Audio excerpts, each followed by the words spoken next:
Buenas noches, hermanos, que el Señor nos bendiga. Para la gloria de Dios, como siempre, vamos a seguir en lo que veníamos haciendo, en el estudio o comentario a la carta a los Hebreos, porque no es una cosa que sea tan profunda, sino algo más allá de lo que dice la Escritura. ¿Qué podemos encontrar hurgando en ella? Acordémonos que en la ocasión pasada hablamos de que el Espíritu Santo usa la experiencia del pueblo de Dios en el desierto, en la liberación de Egipto y el traslado a la tierra prometida, que era Canaán, tierra que fluye leche y miel, como lo describe la Biblia. Y decíamos que eso era una figura, una sombra de lo que es hoy la tierra de pecado, simbolizada por Egipto, de idolatría, de maldad, de alejamiento de Dios. Un libertador que fue Moisés, designado por Dios. Un desierto que era la prueba en esa tierra árida, donde ellos debieron de haber dado fruto de espíritu, de arrepentimiento. Y ese destino que era o es sombra o tipo de lo que es el reposo eterno, o sea, el reino de los cielos. Vimos que el pueblo tuvo una falla, nunca pusieron su corazón en Dios, lo vituperaron por varias ocasiones, dijeron mal de él, de Moisés, y al final el Señor juró que no entrarían en su reposo. Por eso vemos que se calculan, lo que saben y estudian, calculan que alrededor de 600,000 hombres no entraron a la tierra prometida. Y aún entrando, los que entraron, que fueron los que tenían menos de 20 años hacia abajo, mujeres y niños, nunca tuvieron reposo. Siempre hubo guerra, siempre hubo pecado, siempre hubo alejamiento de Dios. Pero como es sabido, el Señor en todo tiempo se ha reservado un remanente, que eso es indiscutible. Pues bien, vamos a dar un repaso ya para dejar eso claro acerca de esa enseñanza que el Espíritu nos da acerca de esa experiencia del pueblo de Egipto. Del versículo 12 al 15 nos proporciona esa aplicación cuando dice, leo en el capítulo 3, versículo 12, mirad, hermanos, que no haya en ninguno de vosotros corazón malo de incredulidad para apartarse del Dios vivo, que fue lo que pasó con el pueblo, con la mayoría del pueblo, se apartaron. ¿Por qué? No hacían obediencia, no cumplían con lo que tenían que cumplir ante Dios por la incredulidad. Y hay algo aquí que es lógico. Cuando usted cree, o sea, el creer es confiar, es depositar su confianza en una persona y en consecuencia hay obediencia a lo que esa persona le dice, le indica o le manda. ¿Por qué? Porque usted confía en él y sabe que es para bien suyo. Pero el pueblo nunca depositó confianza, o sea que fue incrédulo. Cuando el asunto del agua hubo una contienda, eso fue Refidim. Cuando el asunto que fue lo principal, lo más notorio, de la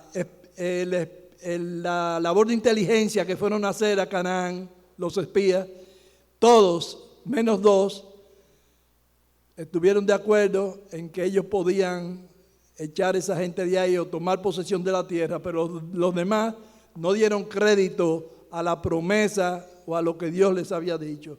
Entonces sabemos que aún en una congregación, trayéndola al tiempo de hoy, muchos, no sabemos cuántos o pocos, estamos todos, pero no todos somos. Pero debemos de tratarnos como hermanos. ¿Por qué? Porque ahí viene y se puede introducir la parábola de la cizaña y el trigo. El Señor es el que conoce el corazón y sabe quién es y quién no es. Nosotros no. Nosotros no debemos de hacer juicio, sino somos todos hermanos.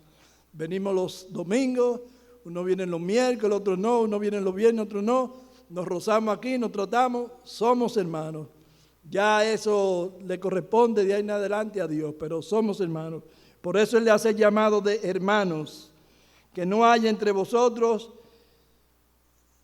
corazón de incredulidad. O sea, que no nos corresponde a nosotros hacer juicio acerca de ningún hermano. Y hay que tenerlo claro eso. En el versículo 13, en el 13 continúa, dice, antes exhortaos los unos a los otros cada día, entre tanto que se dice hoy, para que ninguno de vosotros se endurezca por el engaño del pecado. Entonces, algo que puede beneficiar en contra de eso es esa hermandad. Un hermano a otro, confesarse y alentarse. O sea, cuando dice exhortarse, es alentarlo, animarlo, preguntarle cómo va tu vida espiritual y así eso mutuamente entre hermanos.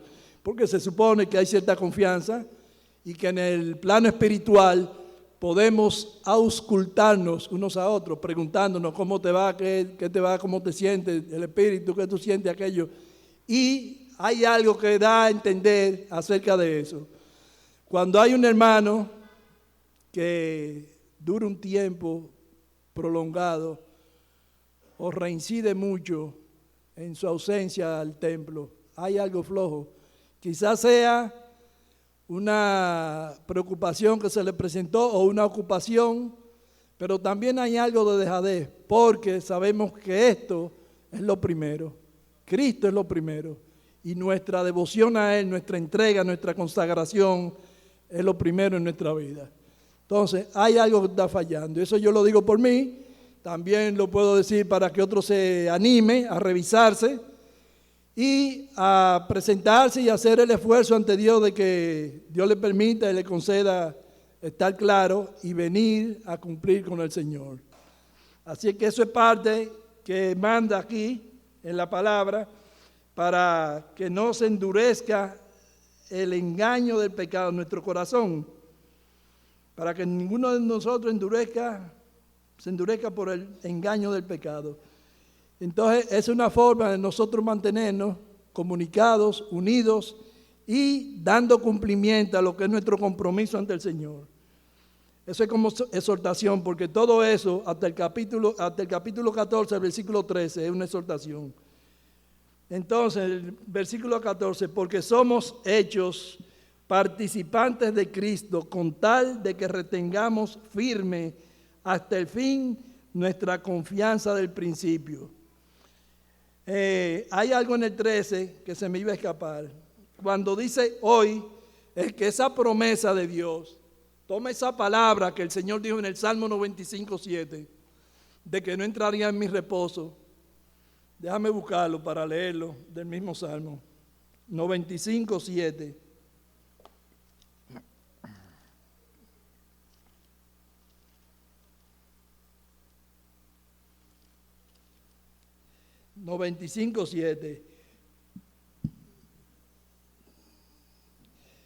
En el 11.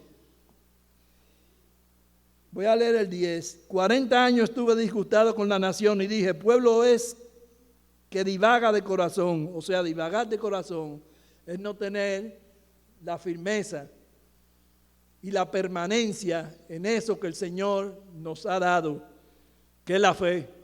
Cuando debilitamos en eso, fallamos. Eso es divagar de corazón. Por tanto, y no han conocido mis caminos. Por tanto, juré en mi furor que no entraría en mi reposo. Cuando dice que no han conocido sus caminos, es que ellos todavía no han fijado esa meta, no han creído, y la incredulidad es la que abre el desasosiego, la desviación, el rechazo, la apostasía. Esos son los apóstatas que niegan la eficacia de la fe con sus obras, con su forma de actuar. Entonces, cuando él dice así, hoy, es que ese reposo, esa promesa, aunque fue en ese evento que él dijo eso, esa palabra ha seguido permanentemente abierta para todo aquel que quiere recibir al Señor como su único y suficiente Salvador. O sea, eso pasó hace quizás miles de años. Pero el Señor, en base a esa palabra, nos dice aquí que todavía hoy, a eso es que dice que se mantiene la vigencia de ese ofrecimiento, de ese reposo. Y dice en el 14, como leí, porque somos todos participantes de Cristo, o sea, los creyentes, los que hemos creído, con tal de que retengamos firme hasta el fin nuestra confianza del principio. Este versículo lo usan mucho para decir y afirmar, se apoyan en él, que la salvación se pierde. Y hay una cosa que hay que decir. La gracia la ofrece, la salvación por gracia la ofrece por soberanía Dios. La gana por su obra redentora el Señor Jesucristo. Y la fe es todo lo que lo reciben a Él y creen en eso. Eso es algo que es innegable. Y la fe, en la permanencia y la continuidad de la fe, no nos lleva a la salvación, sino que la salvación permite que nosotros seamos firmes. No es que por el esfuerzo de nosotros, que claro, lo involucra, pero cuando el Señor recibe a alguien como hijo, como salvado, eso no se pierde jamás, nunca jamás. Podemos debilitarnos, podemos fallar, pero no que perdemos la salvación, porque el Señor tiene la manera y los medios para traernos siempre y estar presente ante Él. Siempre que reconozcamos y por medio del Espíritu es que el Señor nos habla, nos reclama, nos corrige, nos disciplina, nos consuela, nos edifica. Cualquier acción en nosotros es por medio del Espíritu Santo. O sea que eso no es válido.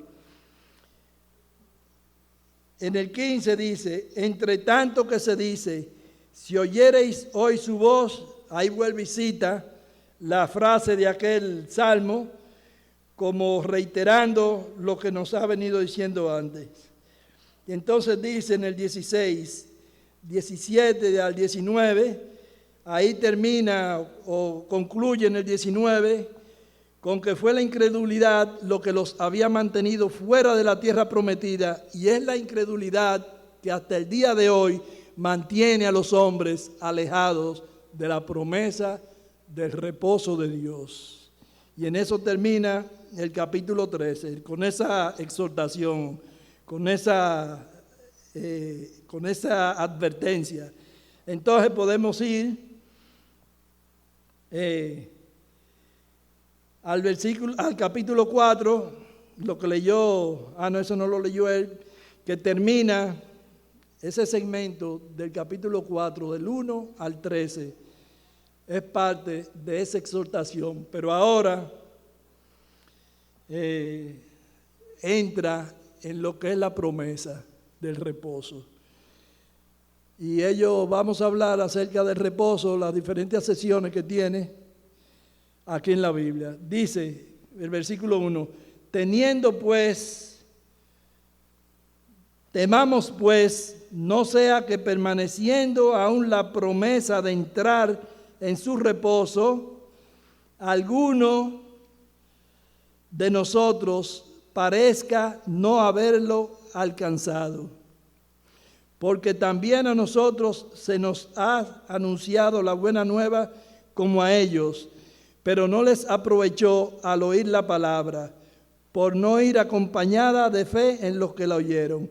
O sea, hace una exhortación en el presente, siempre esa exhortación está en presente, con relación a lo que les sucedió a ellos. A nosotros se nos ha hecho el llamado, y a los que vivieron antes de nosotros, inclusive desde que Cristo vino a la tierra y se hizo hombre y predicó el Evangelio. Eso está vigente desde cuando eso. Que Pablo le escribió, Pablo no, el que fue el escritor, que se dio a conocer, eso tiene vigencia desde ese momento hasta ahora y la tendrá hasta el final de los tiempos. Entonces a nosotros se nos ha hecho llamado. Entonces dice, temamos pues, o sea, de caer en esa misma condición de incredulidad, de no poner la fe o la confianza en esa palabra de Dios.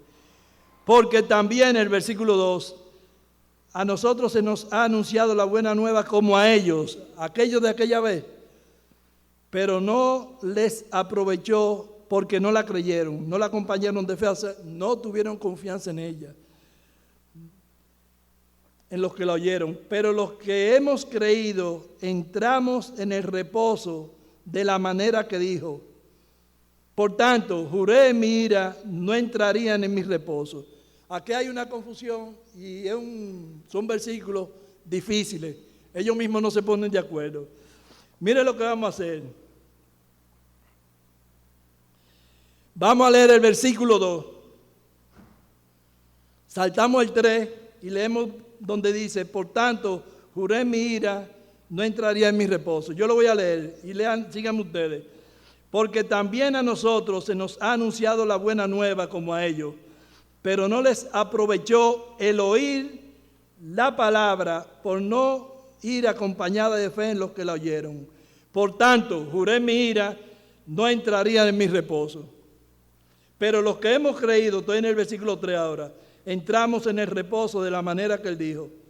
Tú ves, nosotros, o todo el que ha creído, entra en el reposo de Dios, que se gana por la fe en la obra de Jesucristo. Somos salvos. Cuando él dice,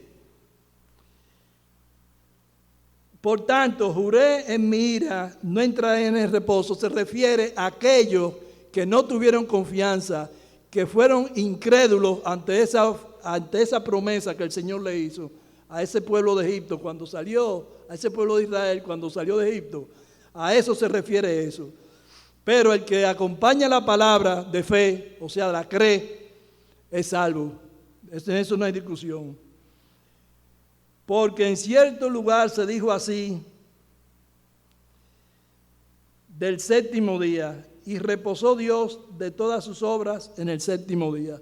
Vamos a hacer un paréntesis aquí, y entonces vamos a hablar acerca de lo que hemos leído en sentido general. Como dije, el tema del versículo 1 al 3 es el reposo de Dios. Ahora se enfoca en ese reposo, en determinar, en explicar que ese es el propósito del Señor, que entremos en el reposo de Él. Y esa es la advertencia que se hace en base al fracaso del pueblo de Israel en aquel entonces.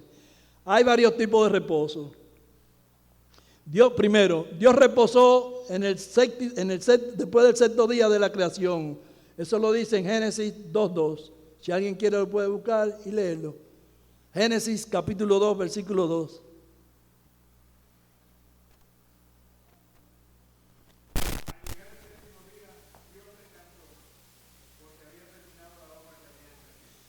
Ese descanso no alude ni se refiere a un descanso por afán o por agotamiento, sino al deleite, a la complacencia y a la satisfacción de la obra perfecta realizada por Él.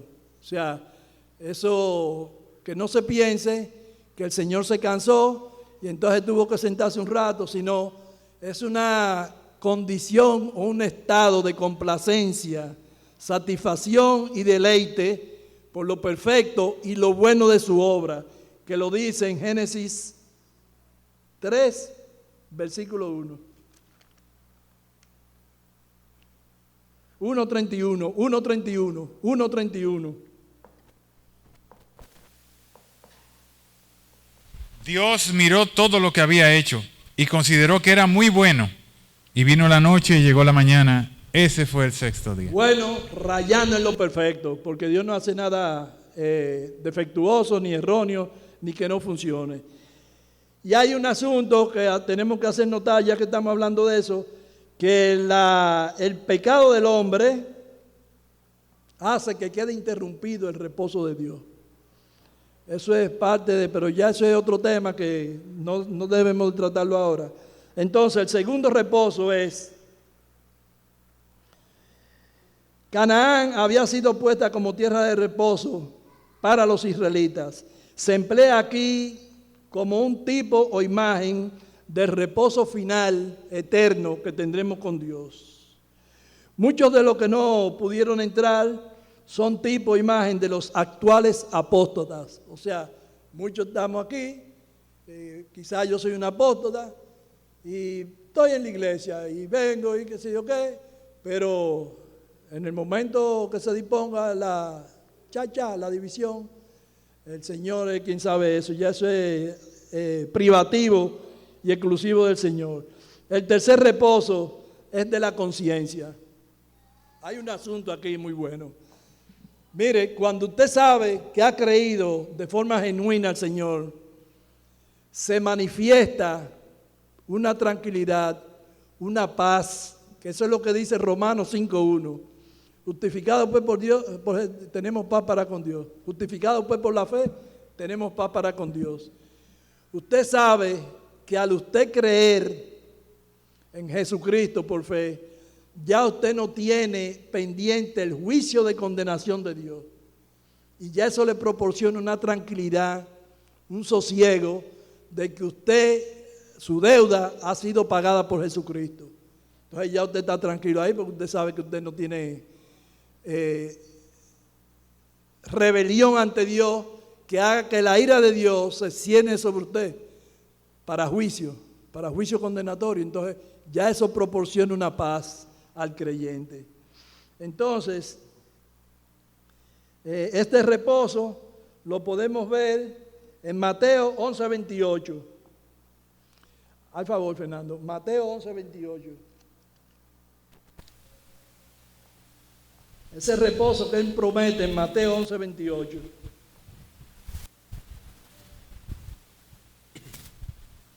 Venid a mí, todos los que estáis trabajados y cargados, y yo os lo haré descansar.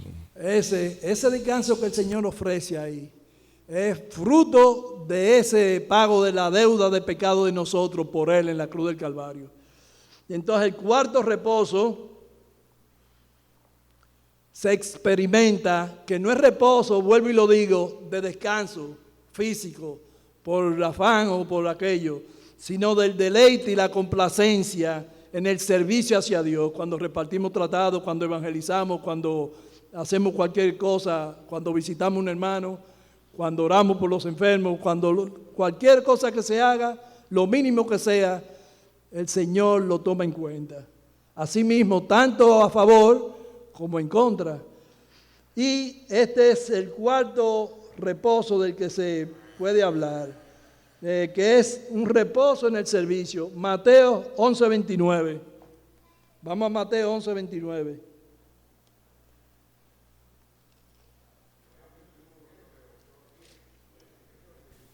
Llevad mi yugo sobre vosotros y aprended de mí, que soy manso y humilde de corazón, y hallaréis descanso para vuestras almas.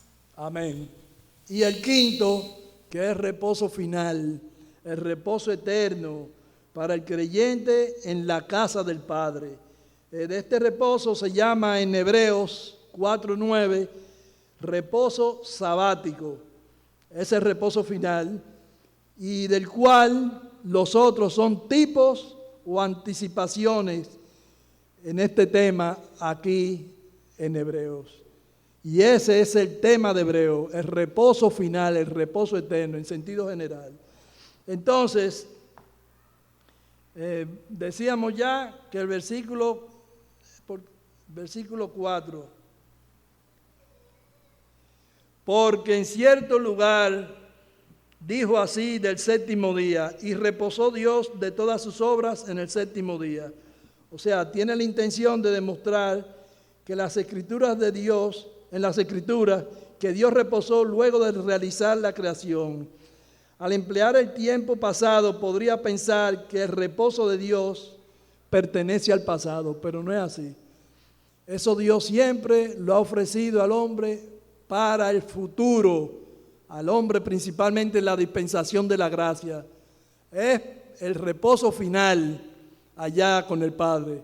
Y eso todavía no se ha dado ese corte en que el Señor vendrá y levantará su iglesia y después habrá un juicio final.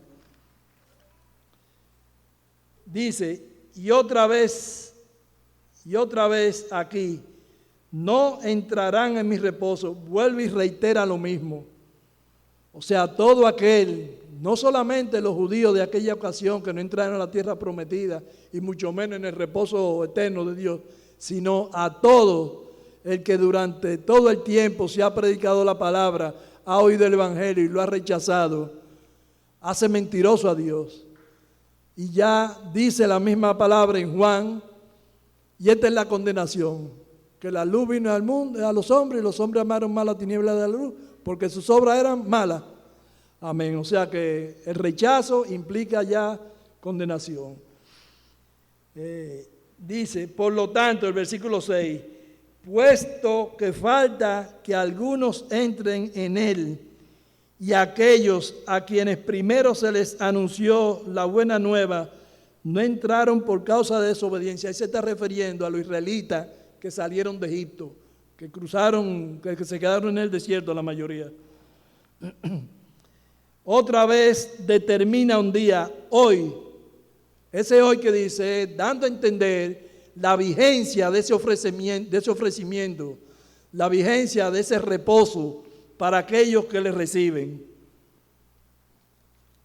Dice, Dios, eso en el 7 que leo, en tiempo de David, 500 años después del desierto, Dios sigue usando la palabra hoy para designar el día de oportunidad o el tiempo oportuno. Vuelve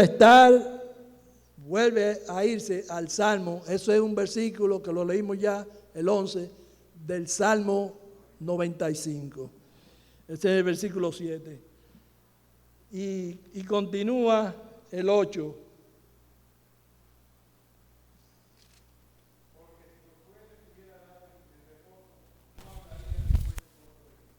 Exacto. Si Josué, con la entrada de ese pueblo, le hubiera dado el reposo que se esperaba, que el Señor ofrecía, no hablara hoy de ese reposo. Pero no se los dio. Y ahí viene el historial de que se siguió ese pueblo, aún recibieron la tierra prometida, no tuvieron paz, hubo enfermedad, hubo pecado, hubo alejamiento de Dios y nunca recibieron ese reposo. Entonces, esa es la advertencia. En base a ese hecho, esa evidencia, hoy se nos da, por medio del Espíritu en la Escritura, ese consejo, esa exhortación a no ser incrédulo. Esa es la exhortación principal con que termina esa parte, ese bloque que ya hemos consumido. Faltan 2 versículos, 3 solamente, de la soberanía y superioridad de Dios sobre los profetas, sobre los ángeles, sobre Moisés y Josué. Y dice, por tanto, en el 9, queda un reposo para el pueblo de Dios. Los versículos anteriores nos han guiado a esta conclusión. Por tanto, queda un reposo para el pueblo de Dios. Usa el término sabatísimo, que es la palabra sabat. Se refiere al reposo eterno que gozarán los redimidos por la sangre de Cristo, los que han recibido a Cristo por fe.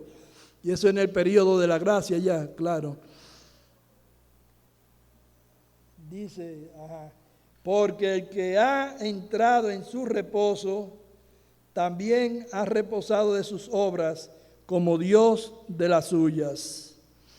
En el reposo de Dios descansamos del afán que tenemos aquí y también de la obra que hacemos aquí, porque ya vamos a estar, no porque estemos cansados, aquí sí tenemos cansancio en cierto sentido, físico, agotamiento, envejecimiento, pero ya delante del Padre, ya eso no existe, ya ese otro tipo, otro medio muy diametralmente opuesto al que nosotros padecemos aquí. Enfermedades, situaciones dolorosas, tribulación, angustia, todo tipo de aflicción que el mismo Señor nos dijo que en el mundo tendríamos aflicción, pero confiad, yo he vencido al mundo. Cuando nosotros pasemos de este mundo en gloria, tendremos algo muy diferente. Eso es, como dice Juan, inefable, un don inefable, algo que no podemos explicar porque no sabemos a ciencia cierta, sabemos que es bueno y es la compañía con el Señor, con Dios, pero no podemos explicarlo de una manera así que le llegue a uno. Eso se recibe por fe. Y dice, sigue la exhortación en el 11. Procuremos pues entrar en aquel reposo para que ninguno caiga en semejante ejemplo de desobediencia. O sea, una exhortación ahora que es el tiempo apropiado y podremos contar con la fidelidad de Dios. Que muchos en el desierto, al hacer comentarios en contra de la verdad de Dios, de lo que Él había dicho, le hacían mentiroso y le hacían también incapaz o mudable a hacer cumplir las promesas que había hecho, llegando al punto de que deseaban volver a Egipto. Oiga eso, a la tierra de esclavitud, tierra de pecado, y ellos desearon con vehemencia, diciéndoselo a Moisés, el regresar a donde Dios lo había sacado. Entonces imagínense cómo se sentiría Dios. Y con razón. Porque la palabra ahora viene ya, eso ¿cómo le digo? Lo une todo, lo junta y entonces produce esos dos versículos que son excepcionales. Dice, ese ya es concluyendo finalmente y punto por punto, porque la palabra de Dios es viva y eficaz y más cortante que toda espada de dos filos y penetra hasta partir el alma y el espíritu, las coyunturas y los tuétanos, y discierne los pensamientos y las intenciones del corazón. Aquí la palabra de Dios es viva porque tiene vida y tiene la capacidad de dar vida y la sustenta el Espíritu de Dios, que es espíritu de vida.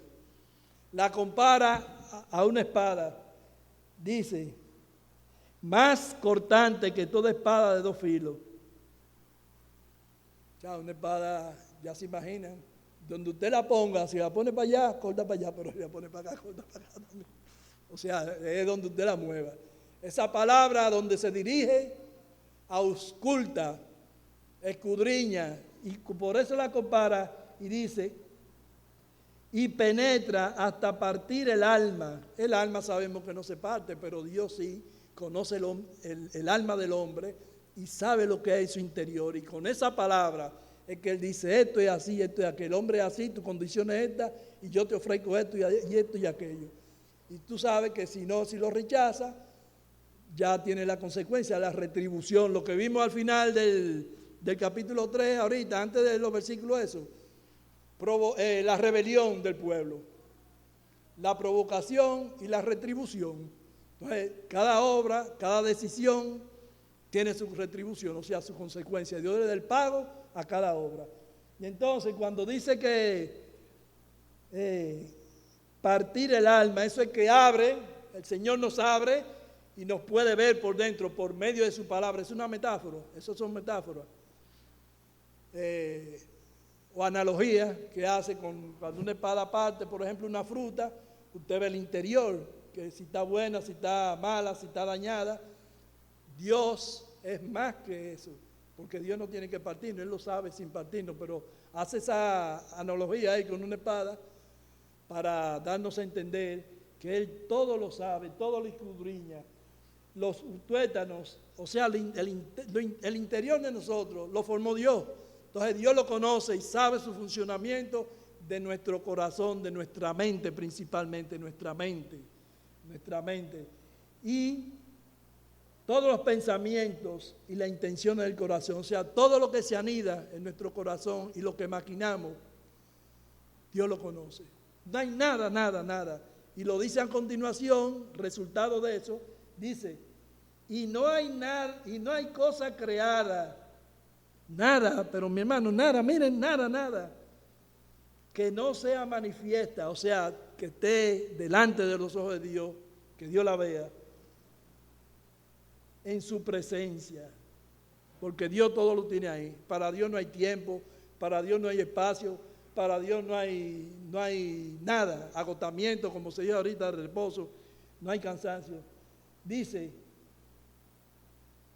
manifiesta en su presencia, antes bien, todas las cosas están desnudas y abiertas a los ojos de aquel a quien tenemos que dar cuenta. O sea, el Señor tiene en nuestra vida la intención de nuestra vida, a la que lo dedicamos, los pensamientos, todo. Y de cada cosa de esa, el que no se arrepiente tiene que dar cuenta.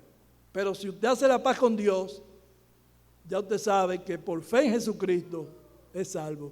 Y ese es el llamado, esa es la exhortación. A los que hemos creído, yo no sé si yo creí, yo sí sé si creí genuinamente, pero del hermano yo no puedo decir no creyó o creyó, eso lo sabe Dios. Entonces, a nosotros Dios nos dice que no seamos incrédulos. Una forma de ser incrédulo es desobedeciendo a Dios. Eso es incredulidad también.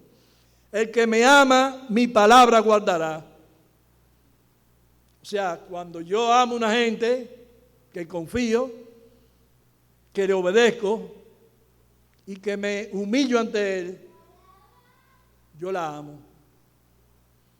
Y a Dios nosotros hemos llegado por fe.